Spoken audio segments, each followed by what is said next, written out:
안녕하세요. 사랑으로 세상을 함께 열어가는 함께 사는 세상TV 이미숙입니다. 오늘은 사랑의 위대한 이름이란 제목으로 제 친정어머니에 대한 이야기를 해볼까 합니다. 여러분, 엄마 하면 떠오르는 것이 무엇이 있나요? 많은 사람이 그렇듯이 저 역시 엄마 하면 떠오르는 것은 저희에 대한 엄마의 사랑과 희생이었습니다. 여기 한 여인의 삶을 소개하겠습니다. 이 여인은 사랑하는 남자를 만나 결혼을 하였는데 이 남자에게는 사별한 전처에게서 난 딸이 둘이나 있었습니다. 남자는 여자에게 나에게는 딸이 둘이나 있는데 나와 같이 살 수 있냐는 말에 여인은 그렇게 하겠다고 하고 같이 살림을 시작하며 아이 셋을 낳았습니다. 그렇게 시작한 살림은 가난하였지만 전처가 낳은 딸들까지 5을 정성을 다해 사랑으로 키웠습니다. 자신의 친정이 없던 여인은 전처의 친정을 자기 친정같이 생각하며 왕래를 하였고 전처의 제사까지 지내며 살게 되었습니다. 여인은 아이들을 굶기지 않기 위해 봄이 되면 산으로 다니며 각종 나무를 뜯어 말려두었다가 양식이 부족한 겨울이 되면 그나마 풍족하게 먹을 수 있게 하였습니다. 그렇게 부지런히 일하였지만 가난한 살림은 나아질 기미가 없었고 설상가상 남편까지 전염병에 걸려 입원하게 되면서 집안 살림은 더욱 기울어졌습니다. 그래도 좌절하지 않고 보따리 장사며 심지어 막노동까지 자기 몸을 사리지 않고 일을 했습니다. 버스에서 딸과 마주쳐도 자신의 초라한 복장을 보면 딸이 부끄러워할까봐 모르는 체 하기도 했습니다. 그렇게 세월은 흘러 자녀들은 장성하여 각자 자신들의 보금자리를 이루고 몇 해 전 사랑하는 남편까지 하늘나라로 떠나보냈습니다. 이 이야기는 저의 친정엄마의 이야기입니다. 저는 사춘기 전까지 친정엄마가 절 낳아준 엄마가 아니라는 사실을 모르고 살았습니다. 어느 날 어린 시절 사진을 보기 위해 서랍장을 뒤지다가 이상한 편지를 발견했습니다. 그리고 그 편지의 내용을 보고 충격을 받았습니다.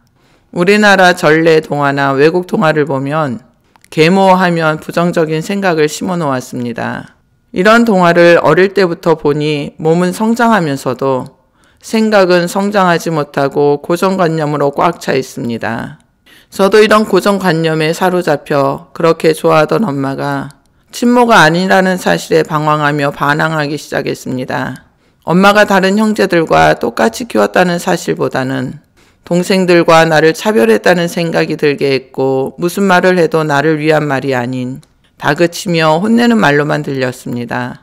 한 번의 부정적인 생각은 내 마음에 미움과 분노가 쌓이게 했습니다. 이렇게 쌓여진 분노는 어린 동생들에게 풀곤 했죠.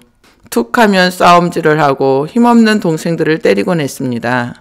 먹는 것도 똑같이 나눠주면 내 것이 더 적어 보여 내 것을 얼른 먹고 동생들 것을 빼앗아 먹기 일쑤였습니다. 또 시기와 질투로 아버지를 향한 독점력이 강해져 아버지를 가슴 아프게 한 적도 많았습니다. 결혼하고 친정에 가는 것도 마음의 부담으로 오기 시작하자 중요한 행사가 있는 날이면 가고 형제들끼리 모이는 자리는 회피하며 살았습니다. 또 내 아이들을 동생들의 아이들과 차별한다고 생각했습니다. 제 언니도 이런 사실을 알았을 텐데 나는 왜 그렇게 유별나게 굴었는지 지금 생각해보면 참 바보 같다는 생각이 듭니다. 신앙생활을 하고 있으면서도 나의 부정적인 생각은 변함이 없었습니다. 그때 나의 상태는 신앙과 별개의 삶을 살았으니까요. 미움과 분노가 쌓였던 마음은 결혼하고 시부모에게 고스란히 나타났습니다. 궁금하신 분은 신앙에서 시월드가 된 사연을 참고 바랍니다. 이렇게 마음에 미움과 분노가 가득한 것도 모르고 주변 사람들이 나를 보면 순하다, 착하다는 말에 스스로 참 착하게 살았다고 생각했습니다. 미움은 상대가 나를 어떻게 생각하는지는 상관이 없이 내가 싫어하는 사람과 좋아하는 사람을 구분하고 나하고 잘 맞는다고 생각하는 사람하고만 어울려 지냈습니다. 그러다 보니 내 주변에는 나와 비슷한 사람들만 있었던 것 같습니다. 이런 제가 사랑과 사람 치유센터에서 하나님의 사랑을 받고는 180도로 달라졌죠. 목사님은 각 사람이 태어난 이유와 존재적 가치를 가르치시고 부모에게 효도하는 것을 가르치셨습니다. 나의 존재적 가치는 이 지구상에 하나밖에 없는 특별한 보석 같은 존재입니다.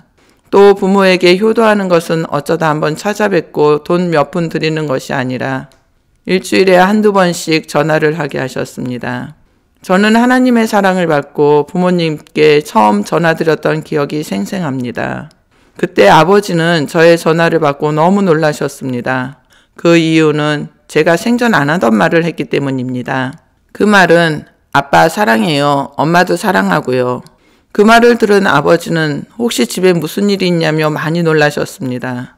그 후로도 자주 전화를 드려 부모님의 안부를 묻고 사랑한다고 말하면 기뻐하시며 행복해하시는 목소리를 들으니 내가 얼마나 못된 딸이었는지 다시 한번 실감하게 되었습니다. 그리고 몇 해 전 아버지가 갑자기 돌아가실 때 의식이 없는 채로 중환자실에 계셨는데 제가 아버지 손을 꼭 잡고 아빠 그동안 감사했어요. 사랑해요 했더니 의식이 없는 중에도 제 손을 잡으며 눈물을 흘리셨습니다. 그리고 다음날 아버지는 가슴에 사랑을 안고 운명하셨죠. 저는 그때 일을 생각하면서 정말 하나님의 사랑의 힘의 위대함을 느꼈습니다. 제가 만약 하나님의 사랑을 받지 못했다면 부모님께 죄스러운 후회만 남았을 것입니다. 하나님이 나를 부르시면은 후회하심이 없다고 하셨는데 내가 어쩌다 하나님의 부르심을 받아 사랑이라는 최고의 은사까지 받았을까? 하나님의 사랑을 받고 보니 엄마에 대한 저의 부정적인 생각이 얼마나 어리석었는지 알게 되었습니다. 한 여자로 아이가 둘이나 있는 아버지에게 시집을 오신 엄마. 아무리 갈 수 있는 친정이 없다고 하지만 전처의 아이들까지 키우며 그 아이들의 외가를 자기 친정으로 생각하고 다녀야 했던 엄마의 마음은 어떠했을까? 한 여자로서 별의별 생각이 다 들었을 것입니다. 그 마음은 생명을 귀중히 여기는 한 여인의 아름다운 마음이라는 생각이 들었습니다. 대부분의 자녀들은 자신의 어머니를 한 여자로 생각하고 보는 사람은 드물 것입니다. 부모는 무조건 자식을 위해 희생하는 것이 당연하다고 여기니까요. 내가 엄마가 되어 친정엄마를 한 여인으로 보여지는 것이 하나님의 사랑 없이는 깨닫지 못했을 것입니다. 엄마를 한 여인으로 이해한다는 것이 불가능했을 것입니다. 하나님의 사랑을 알기 전에는 한 번도 생각해 본 적이 없었으니까요. 그냥 아버지가 좋아서 결혼을 했지 우리와는 아무런 관계가 없다는 철부지 같은 생각을 하고 살았습니다. 또 나를 낳아주신 엄마를 생각하면 죄송한 마음과 함께 감사한 마음이 앞섰습니다. 전에는 나를 낳고 죽을 거였으면 차라리 낳지나 말지. 나는 왜 엄마가 둘씩이나 있어야 하는지 불평과 원망을 하며 살았습니다. 지금은 엄마가 두 분인 것에 감사가 나옵니다. 그 환경이 아니었으면 하나님이 나를 부르셨을까요? 하나님이 부르시는 소리가 들렸을까요? 내가 하나님의 사랑을 받고 이렇게 행복한 기쁨을 누릴 수 있었을까요? 한 번도 보지 못한 분, 아니 내 기억 속에 없는 분이지만 나를 낳아주신 그분이 계셨기에 생명을 걸고 나를 이 세상에 나오게 하셨기에 내가 지금 누리고 있는 이 행복이 얼마나 감사한 일인지도 알게 되었습니다. 그리고 나를 길러주신 지금의 엄마께 너무너무 감사의 전화를 드렸습니다. 엄마 고마워요. 엄마가 계셔서 고맙습니다. 이렇게 키워주셔서 감사해요. 하지만 엄마는 도리어 아무것도 해준 것이 없는데 잘 커져서 고맙다고 말씀하십니다. 끝없는 사랑에 또 한 번 마음이 울컥했습니다. 엄마 사랑합니다. 여러분, 부모님께 효도하는 것은 하나님이 주신 사람의 본분입니다. 아무리 부모가 잘못했다고 한들 그분들이 아니었으면 나와 여러분은 이 세상에 존재하지 않았을 것입니다. 지금 하던 모든 일을 내려놓고 부모님께 사랑을 고백해 보십시오. 감사의 표현을 해 보십시오. 후회하지 않으실 것입니다. 하나님을 사랑하고 내 이웃을 사랑하는 것. 내 이웃에는 오늘의 나를 있게 해주신 하나님의 형상인 부모님을 사랑하는 것입니다. 우리는 사랑할 수 있습니다. 우리에게는 사랑이라는 희망이 있기 때문입니다. 우리에게는 가장 강력하고 두려울 것이 없는 확실한 사랑이 있기 때문입니다. 공감되셨다면 여러분의 생각을 댓글에 올려주시고 구독과 좋아요, 알림 설정 부탁드립니다.